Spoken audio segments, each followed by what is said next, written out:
आप सभी को राधे राधे। आज है 8 जून और 8 जून 2020 के हरियाणा के करंट अफेयर हम लोग इस वीडियो में जानने वाले हैं।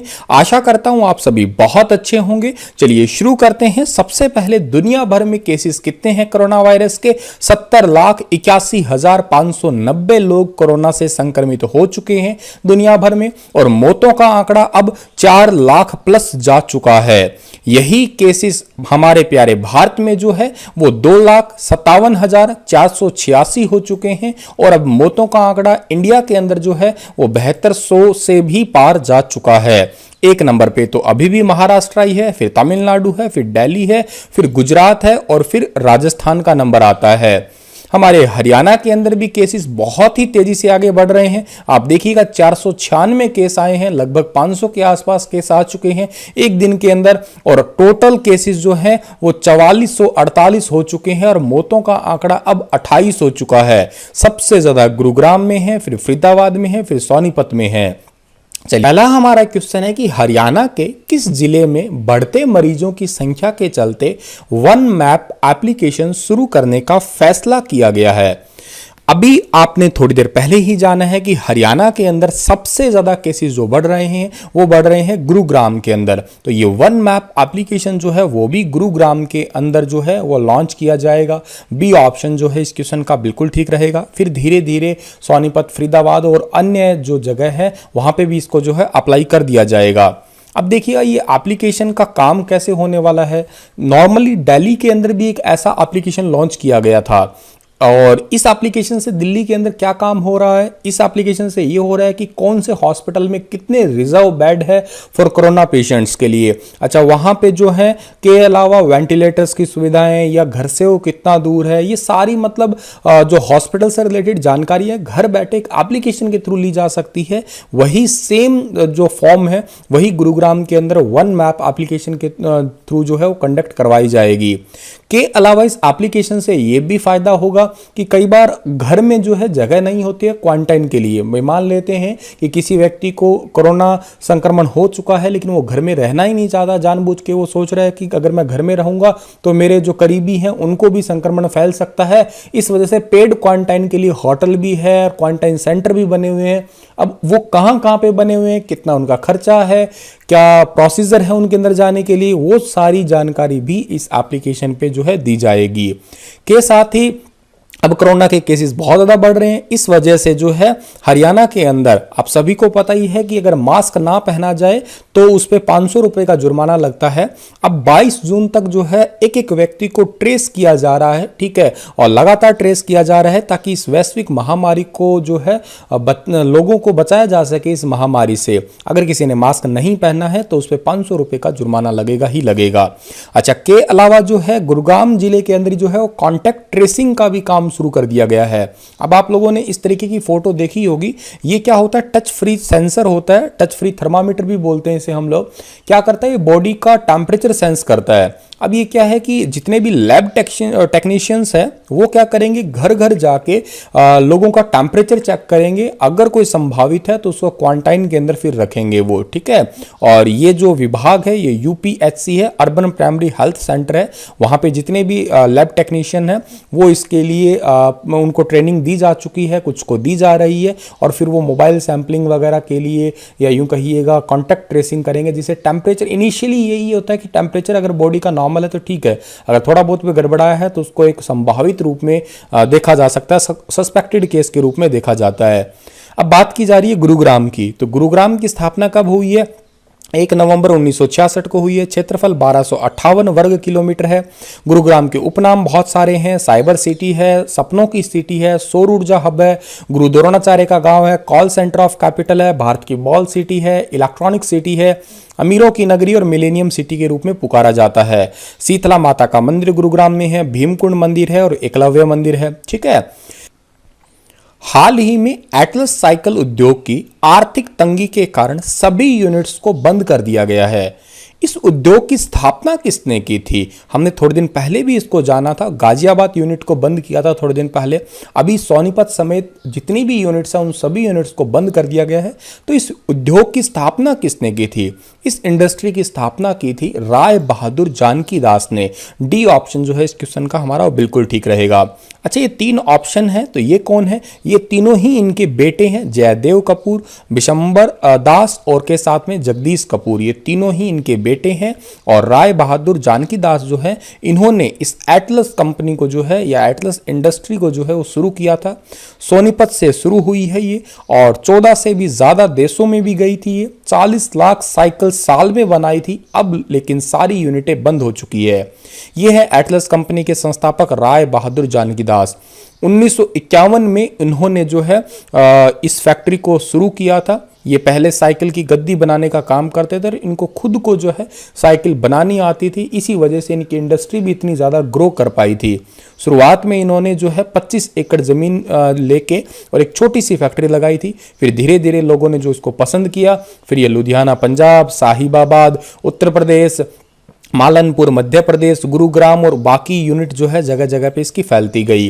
और इनके जो बेटे हैं बिशंबर दास, इनको सोनीपत की जो मेन यूनिट है और लुधियाना की यूनिट है वो संभाला करते थे। ये वो अब दुनिया में नहीं रहे हैं बिशंबर दास।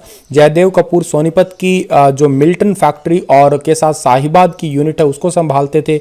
जगदीश कपूर जो इनके बेटे हैं रसोई गांव की ऑटो फैक्ट्री मालनपुर की यूनिट को संभालते थे। एटलस ट्यूब को भी वो संभालते थे। एक इंपॉर्टेंट चीज़ है कि सोनीपत के रसोई गांव जो है वहाँ पे 1974 में एक फैक्ट्री लगाई गई थी जिसका उद्घाटन उस समय के जो राष्ट्रपति रहे डॉक्टर फखरुद्दीन अहमद जो है उन्होंने उसका उद्घाटन किया था। ये एक ऑटो इंडस्ट्री थी। यहाँ पे ई साइकिलिंग का कंसेप्ट था जिसको हम लोग जिम वगैरह में जो यूज़ करते हैं वो सारी चीज़ें भी जो है यहाँ पे लगाई गई थी, लेकिन धीरे धीरे वो भी आते बंद हो गई है। अगला सवाल हमारा है कि हरियाणा में होटल टूरिज्म के स्थान पर किस टूरिज्म को विकसित किया जाएगा? तो देखिएगा, हरियाणा में होटल टूरिज्म के स्थान पे विलेज टूरिज्म को जो है वो विकसित किया जाएगा। बी ऑप्शन सही है इस क्वेश्चन का हमारा। हमने थोड़े दिन पहले ऐसा ही कुछ क्वेश्चन जाना था कि हरियाणा का जो यमुनानगर जिला है वहाँ पे आदि बद्री और कलेसर, बाकी ऐसे बौद्ध स्तूप और फरीदाबाद, गुड़गांव, अरावली का वन क्षेत्र ऐसी जगह है जहाँ पे जो है पर्यटन क्षेत्र को बढ़ावा देने के लिए सिक्किम मॉडल पे जो है वो काम किया जाएगा। लेकिन आज एक नई चीज़ है वो याद रखना है आपको। इसके लिए 7 लाख रुपए का फंड जो है वो बगैर ब्याज सरकार देने वाली है। ये चीज़ इंपॉर्टेंट है, याद कर लीजिएगा। और विलेज टूरिज्म वर्ड इंपॉर्टेंट है, ये भी आप याद कर लीजिएगा, ठीक है। और ग्रामीणों को इसके लिए जो है वो ट्रेनिंग भी दी जाएगी।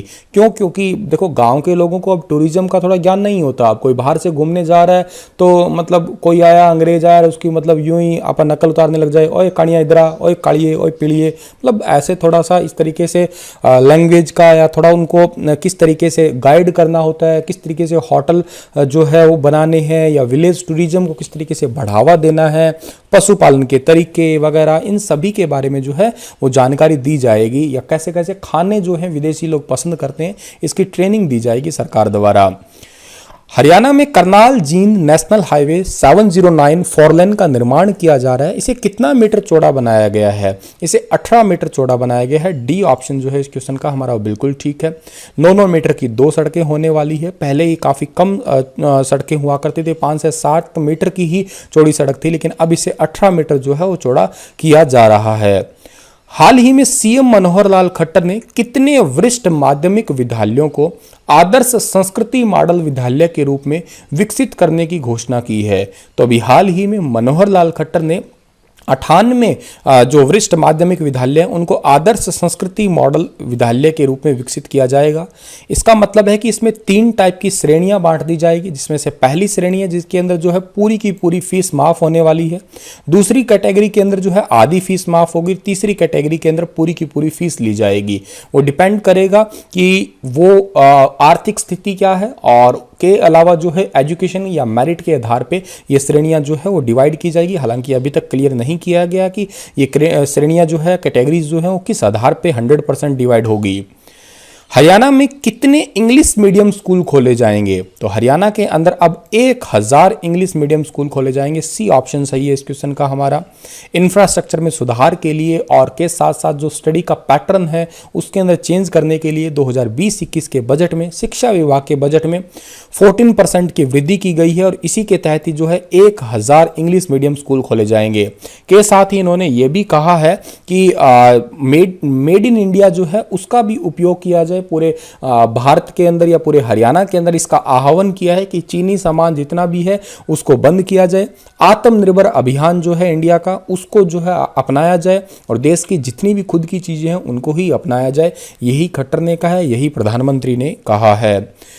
Department revenue and disaster management ने हाल ही में लेटर जारी किया है जिसमें बताया है कि शिक्षक अपने स्कूल में विजिट कर सकेंगे। यह डिपार्टमेंट किस मंत्री के अंतर्गत आता है? देखिएगा, स्कूल अभी लगे नहीं हैं, ठीक है, लेकिन अगर कोई टीचर जाना चाहता है तो वो आज से स्कूल में जा सकता है। नॉर्मल कोई काम वगैरह करना है, कोई स्कूल का फाइल्स का कोई काम है तो कर सकते हैं, लेकिन क्लासरूम अभी ओपन नहीं होंगे। ये लेटर जारी किया है department revenue and disaster management ने। ये डिपार्टमेंट कौन से मंत्री के अंतर्गत आता है वर्तमान में? दुष्यंत चौटाला के, जो कि हमारे हरियाणा के डिप्टी सीएम हैं। ये चीज बहुत इंपॉर्टेंट है, इसका स्क्रीनशॉट ले लीजिएगा, आपके एग्जाम में बहुत काम आएगा। Department of revenue and disaster management जो है bye additional chief secretary and financial commissioner revenue, इसको हम लोग FCR के रूप से में भी जानते हैं, वो भी आप याद रखना। इसके अंतर्गत हरियाणा जो है वो 6 डिवीजन, 22 डिस्ट्रिक्ट, 71 सब डिवीजन, उसके तहत 93 तहसील, 49 सब तहसील, फिर 256 कानूनगो सर्कल, ठीक है, ये पटवारी के ऊपर यूं कह दीजिएगा, जो तहसीलदार वाला डिपार्टमेंट है कह दीजिएगा वो, और 2691 पटवार सर्किल और 7088 रेवेन्यू स्टेट्स आते हैं। ये बहुत बहुत इंपॉर्टेंट है, आप प्लीज इसे याद कर लीजिएगा अच्छे से। कृषि के साथ साथ पशुपालन, डेयरी, बागवानी और अन्य संबंध क्षेत्रों में किसानों को लाभ देने के लिए हरियाणा में किस योजना को तैयार किया जा रहा है? तो हरियाणा के अंदर जो है किसान मित्र योजना को तैयार किया जा रहा है। बी ऑप्शन जो है इस क्वेश्चन का हमारा बिल्कुल ठीक रहेगा। इसके तहत जो है पशुपालन, डेयरी, बागवानी और बाकी क्षेत्रों में जो है किसानों को लाभ मिलेगा, इनका ब्यौरा रखा जाएगा, ठीक है, और इनको जो है जानकारी भी दी जाएगी ऑनलाइन माध्यम से कि किस फसल को कब बोया जाए, किस फसल को कितना पानी मिलना चाहिए। ये सारी चीज़ें जो है किसान मित्र योजना से जो है वो शुरू की जा रही है। हाल ही में हरियाणा के किस जिले में मेरा पानी मेरी विरासत योजना के तहत धान की बजाय अब फल सब्जियां उगाई जाएंगी? तो हरियाणा के अंदर जो है अभी हाल ही में रोहतक जिले के अंदर मेरा पानी मेरे विरासत योजना के तहत जो है 226 किसान आगे आए हैं और वो धान की जगह फल सब्जियां उगाएंगे। आप सभी को पता होगा कि हरियाणा सरकार ने कहा था कि धान की फसल जो नहीं उगाएगा उसको पहले 7,000 की घोषणा की थी, फिर बाद में 7,500 कर दिए, ये 7,500 रुपये दिए जाएंगे प्रति एकड़। और रोहतक में अब तक 520 एकड़ में जो है किसानों ने धान की बजाय बागवानी फसलें लगाने के लिए पंजीकरण करवाया जा चुका है। रोहतक की बात की जाए, स्थापना 1 नवंबर 1966 को हुई है। क्षेत्रफल 1745 वर्ग किलोमीटर है। विधानसभा क्षेत्रों में रोहतक, कलानौर, महम और गढ़ी सांपला का नाम आता है। उपनामों में हरियाणा की शुगर सिटी, हरियाणा की फिल्म सिटी और एजुकेशन हब नाम आता है। उद्योगों में अमूल डेयरी उत्पाद उद्योग, एशियन पेंट उद्योग और चीनी उद्योग महम का नाम आता है। पहली बार फिल्म में मौका देने वाले के अब्बास यानी कि ख्वाजा अब्बास अहमद हरियाणा के किस जिले से संबंध रखते हैं? तो के अब्बास जो है वो हरियाणा के पानीपत से संबंध रखते हैं। बी ऑप्शन सही है इस क्वेश्चन का हमारा। ये जो आपको फोटो में दिखाई दे रहे हैं यही है के अब्बास। अच्छा, इनको हम आज क्यों पढ़ रहे हैं? क्योंकि इनका जन्म हुआ था 7 जून 1914 को पानीपत के ख्वाजा गुलाम उल सब्तेन के घर में इनका जन्म हुआ था, याद रखिएगा। ये शाहिद कपूर जो आप जानते ही हैं, ये इन्हीं के ही पड़पोते हैं रिश्ते में, ठीक है। और अमिताभ बच्चन को पहली बार इन्होंने 7 हिंदुस्तानी फिल्म में जो है वो काम दिया था। के अब्बास ने पानीपत से बहुत प्यार था। उन्होंने एक जगह लिखा भी है कि अलीगढ़ रहा अलीगढ़िया ना बन सका, बंबई रहा बंबईया ना बन सका, जहां भी रहा पानीपतिया ही बना रहा, ठीक है। और इन्होंने फिल्में भी जो है बहुत सारी निर्देशित भी की थी, बहुत सारी फिल्में इन्होंने लेखक और स्क्रीन राइटर भी रहे थे। जैसे इनकी निर्देशित फिल्मों में धरती के लाल है, शहर और सपना है, 7 हिंदुस्तानी है, दो बूंद पानी इनकी ही द्वारा निर्देशित की गई है। ये फिल्में इनकी स्क्रीन राइटर रही है। नीचा नगर, नया संसार, जागते रहो, आवारा, श्री 420, मेरा नाम जोकर, बॉबी, हीना फिल्म मुझे भी बहुत पसंद है। फिल्मों के लेखक और ये स्क्रीन राइटर रह चुके हैं। ठीक है, चलेगा। आप लोगों के लिए क्वेश्चन है। पहला क्वेश्चन है कि हरियाणा साहित्य अकादमी का गठन कब हुआ था?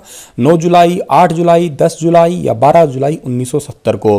हरियाणा में अंतर्राष्ट्रीय क्राफ्ट मेला कहाँ लगता है? फतेहबाद, सिरसा, फरीदाबाद या कुरुक्षेत्र। हरियाणा में सुल्तानपुर नेशनल पार्क किस जिले में है? हिसार, झज्जर, रोहतक और गुरुग्राम। हरियाणा में कलेसर राष्ट्रीय उद्यान किस जिले में है? कुरुक्षेत्र, पानीपत, यमुनानगर और फरीदाबाद। इस क्वेश्चन का आंसर आप लोगों ने अगर ध्यान से क्वेश्चनों को पढ़ा है ऊपर वीडियो में तो आपको आंसर अभी तक याद आ ही गया होगा। हरियाणा में मगरमच्छ प्रजनन केंद्र कहाँ पे है? कुरुक्षेत्र, फरीदाबाद, यमुनानगर और भिवानी में। इसी के साथ ये लेक्चर समाप्त होता है। अगर इसके आंसर की जाननी है आपको टेलीग्राम पे PDF मिल जाएगा, वहां से आप ले लीजिएगा। धन्यवाद। हंसते रहना, मुस्कुराते रहना।